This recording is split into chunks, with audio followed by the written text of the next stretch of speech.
So the question here is from Clint Clark. Says, do you have any ideas on how Bitcoin will change the rental house business? How could a small landlord adapt in a Bitcoin standard? Very good question. And I hope this lands with a lot of people because this is something I've been thinking a lot about and really how to communicate it to people in an efficient way. But here's what I would say on that. My first thought is just sell your rental house. Just sell it, cash it in.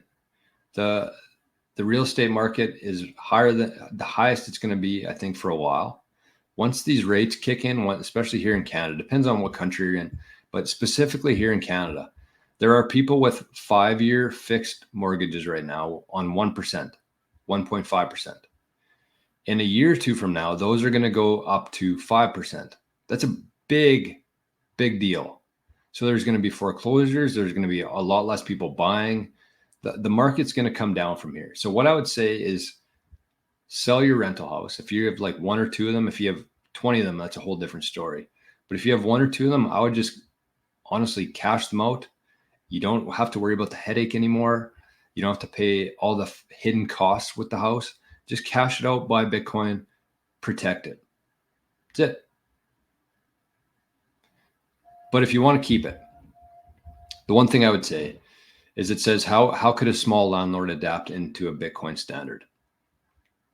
So the first thing I would say is like, try to find some Bitcoiners to rent from you. That'd be the most logical thing to do. Within your ad, just include at the bottom there, discounts available if paying in Bitcoin. Include that in your ad. You're going to attract some Bitcoiners. If there's any Bitcoiners in your local area looking to rent a house, makes perfect sense. Offer a discount for people paying in Bitcoin every month. So you're accepting Bitcoin. Obviously, you have to have a bit of a cash balance there because you're going to have costs every month, but you could get creative with that, I think.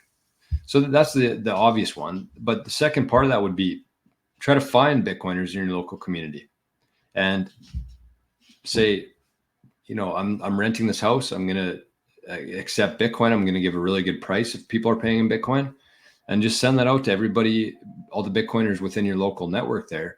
And then they'll tell their friends. And then all of a sudden, word travels pretty fast, I think. So that'd be the second one there. But the other thing that I would say is if you are a landlord, and I've been a landlord before myself, but you have these costs that come up and then really eat into your profits. So let's say that you had a rental house for 10 years and you made like $5,000 a year in profit, which I think is fairly rare right now with the cost of everything. But let's say you made $5,000 per year profit after tax. Not going to happen, but let's say you did. 10 years, you got 50 grand. Okay, 50 grand, that's pretty nice. All of a sudden, you need a new roof. And that costs 40 grand or whatever it is. There goes your profits. So what I would say, instead of like keeping that in a separate account or a savings account, like any excess you have every month, just put that into Bitcoin instantly and leave it in a separate fund as well.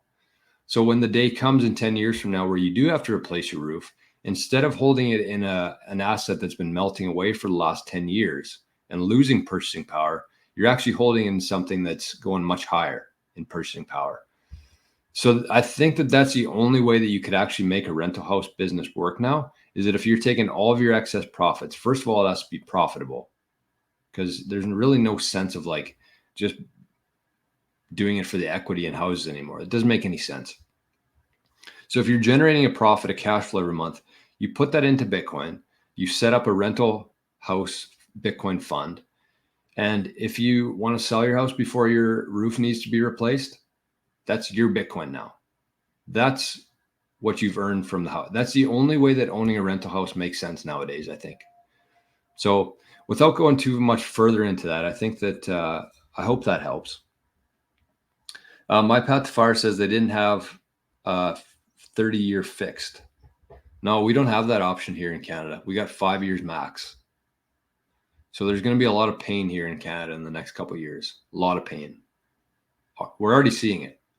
I've talked to a couple of realtors in the last month or two saying that there's people moving from like the nicest areas of town. They're selling those houses and moving into different neighborhoods because they can't afford their mortgages anymore already.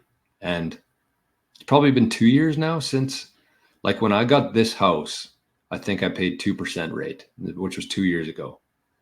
So I still have 3 years left on this mortgage.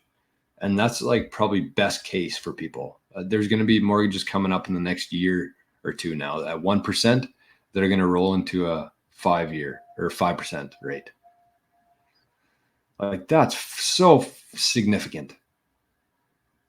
People don't understand that. People don't understand that even when you buy a house, you see the list price of $400,000, but people don't understand that they're also paying another $400,000 in interest. So the actual cost of that house is closer to $800,000.